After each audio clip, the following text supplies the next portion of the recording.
विषय सामाजिक विज्ञान, विषय सामाजिक विज्ञान। अध्याय 4 कृषि। क्या है? कृषि। हम लोग कितना भी पैसा कमा लेंगे लेकिन इस धरती पर कृषि नहीं होगी तो हम लोग क्या खाएंगे? सब लोग जानते हैं कि अनाज ही खाएंगे। वो कहाँ से मिलेगा? कृषि से, किसानों से। कहाँ से? किसानों से। तो अपन लोग आज अध्याय 4 कृषि पढ़ रहे हैं। क्या पढ़ रहे हैं? कृषि। और कृषि में देखिए फसल क्या होता है? फसल। फसल कितने प्रकार का होता है और फसल किसे कहते हैं? तो फसल किसे कहते हैं पहले देख लेंगे। फसल किसे कहते हैं? फसल किसे कहते हैं? बृहद पैमाने में बोई गई बीज को फसल कहते हैं। बृहद पैमाने में बोई गई बीज को फसल कहते हैं। कहाँ बोया जाएगा? खेत में बोया जाएगा। खेत को तैयार किया जाता है, इसके बाद बोया जाता है। तो बृहद पैमाने में बोई गई बीज को, बृहद पैमाने में बोई गई बीज को कहाँ में बोई गई? खेत में। खेत में बृहद पैमाने पर क्या लिखेंगे? खेत में बृहद पैमाने में बोई गई बीज को फसल कहते हैं। फसल 4 प्रकार की होती है। खरीफ फसल, रबी फसल, जायद फसल और व्यापारिक फसल। खरीफ बड़ा है ना? खरीफ और रबी मुख्य रूप से दो ही होती है। मुख्य रूप से दो ही फसल। ये एक्स्ट्रा जोड़ा गया है। ये अपने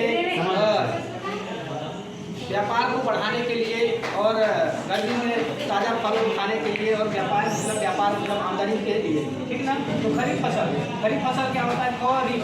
देखिए खरीफ आ रहा है, क्या रहा है? खरीफ यानी बरसात। क्या रहा है? बरसात। इसमें आएगा बरसात। और एक इसको कैसे रखेंगे? वर्षा। क्या है रखेंगे? वर्षा। रबी क्या है? रबी मतलब होता है दिन। रबी मतलब दिन। रबी मतलब दिन होता है। ये छोटा सा है, इसको क्या लिख लेंगे? ठंडी। क्या लिख लेंगे? ठंडी। ठंडी क्या ले लेंगे? ठंडी। इसको देखिए ठंडी में जब बोया जाएगा, कहाँ बोया जाएगा? ठंडी। ध्यान से देखिए खरीफ फसल किसे कहते हैं? खरीफ फसल जून जुलाई में कहाँ बोई जाएगी? जून जुलाई में बोई जाती है और अक्टूबर नवंबर में काटी जाती है। खरीफ फसल कहलाती है। खरीफ फसल जैसे मक्का 2 प्रकार की होती है। गर्मी वाली मक्का होती है, ठंडी बरसात वाली। ये बरसात वाली मक्का है, ठीक है? मक्का, धान, उड़द, अरहर, तिली। अरहर एक वर्षीय पौधा है। कैसा पौधा है? एक वर्षीय। तिली, मूंगफली, बाजरा, कपास और सामान, कोदो, मेथरी, सन आदि, ठीक है? आदि मतलब और इसी तरीके से जो भी आप लोग जानते हैं, ठीक ना? अब देखिए रबी मतलब छोटा है, इससे ज़्यादा छोटा है तो ठंडी में बोई जाएगी। कहाँ बोई जाएगी? ठंडी में। रबी फसल अक्टूबर नवंबर लगभग ठंडा होने लगता है मौसम, तो उसको बोलेंगे ठंडी में। रबी फसल अक्टूबर नवंबर में बोई जाती है और मार्च अप्रैल में काटी जाती है। रबी फसल कहलाती है। रबी फसल कहलाती है या कहलाती है। जैसे जौ मतलब जावा। गेहूँ जानते हो ना? मटर, सरसों, तीसी, चना, मसूर, राई, रामदाना को पर्वती बोलते हैं। तीसी जानते हो? तीसी जानते हो सब लोग ना? छोटे चपटी जो होती है लाल होता है, उसका तीसी जानते हो?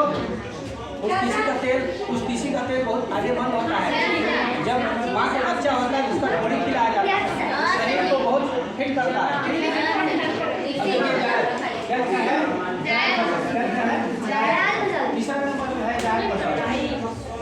नाम से ही प्रसिद्ध हो रहा है कि जायद मतलब जायदाद मिलेगा। जायद मतलब पैसा ज़्यादा मिलेगा इससे। देखते हो गर्मी के दिनों में क्या करते हैं? पैसा कमाने के लिए लोग अपने खेत में गेहूँ को काटने के बाद क्या लगा देते हैं? खीरा लगा देते हैं, कद्दू लगा देते हैं, लौकी लगा देते हैं, भिंडी लगा देते हैं। इनसे पैसा कमाई जाती है। जायद की फसलें मार्च अप्रैल में बोई जाती है तथा जून जुलाई में काट ली जाती है। जायद की फसलें कहलाती हैं। जैसे खीरा, तरबूज, भिंडी, ककड़ी, क्या है? ककड़ी, कद्दू, लौकी आदि। इसमें वो भी याद होता है तरबूज और खरबूज। अब देखिए व्यापारिक फसल नाम ही से प्रसिद्ध समझ में आया है। व्यापारिक मतलब व्यापार के लिए। व्यापारिक फसलें व्यापार के लिए की जाती है। क्या के लिए की जाती हैं? पैसा कमाने के लिए। क्या के लिए? किसान इस फसल से खूब ज़्यादा आमदनी कमाता है, मतलब खूब ज़्यादा रुपया कमा लेता है, इसलिए इसे व्यापारिक फसल कहते हैं। इसे क्या कहेंगे? व्यापारिक फसल कहते हैं। यह जैसे गन्ना हो गया, सफ़ेद मूसली हो गई। सफ़ेद मूसली एक औषधि पौधा है जिससे दवाइयाँ बनाई जाती है। गन्ना जानते हैं? गन्ना से चीनी बनता है। गन्ना से चीनी नंबर 2 गुड़ भी बनता है। गुड़ भी बनता है। क्या बनता है? गुड़ बनता है। भारत देश के उत्तर प्रदेश में सबसे ज़्यादा गुड़ और चीनी की मिलें हैं। वहाँ से सबसे ज़्यादा चीनी और गुड़ बनाए जाते हैं। कोई पूछा जाएगा कि भारत देश में सबसे ज्यादा गन्ना कहाँ उत्पन्न होता है? उत्तर प्रदेश में। उत्तर प्रदेश को चीनी का कटोरा कहते हैं, उत्तर प्रदेश को चीनी का कटोरा। ठीक ना। और कोई पूछेगा कि गन्ना से क्या क्या बनता है? चीनी और गुड़। सफेद मुसरी एक औषधि पौधा है, कैसा औषधि पौधा है जिससे दवाइयाँ बनाई जाती है। अदरक सब लोग जानते हैं, ये भी औषधि दवाई है। इसको जब सर्दी खांसी पकड़ता है तो हम लोग चाय के साथ उपयोग करते हैं। इसका जब लड़के बच्चे होते हैं माँ को तो बड़ी बनाई जाती है, देखो ना। उसको क्या बोलते हैं? सोट। तो इसी अदरक सिखा देते हैं।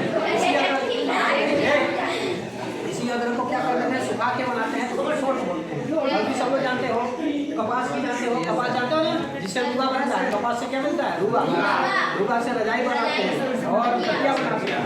मूंगफली से देखते हो ना, उसमें तेल भी निकलता है और खाया भी जाता है। और वही लोग कुछ लोग क्या करते हैं? दाल भी बना के खा लेते हैं। तो तंबाकू मतलब शकरकंद भी इसी में आ जाएगा। और कंदा जो व्यापारिक रूप से कंदा जो नहीं लगाते हैं गर्मी में लगाते हैं, कंदा अभी इसी में आ सकता है क्योंकि व्यापारिक फसलें हैं। और प्याज भी इसमें भी आ सकता है, ठीक ना। प्याज भी इसमें आ सकता है, आलू भी आ सकता है, ठीक ना, जिनसे खूब ज़्यादा किसान आमदनी कमा सकता है, ठीक ना। कोई दिक्कत हमें बताइए? मूली भी इसी में आ सकता है, धनिया भी आ सकती है, धनिया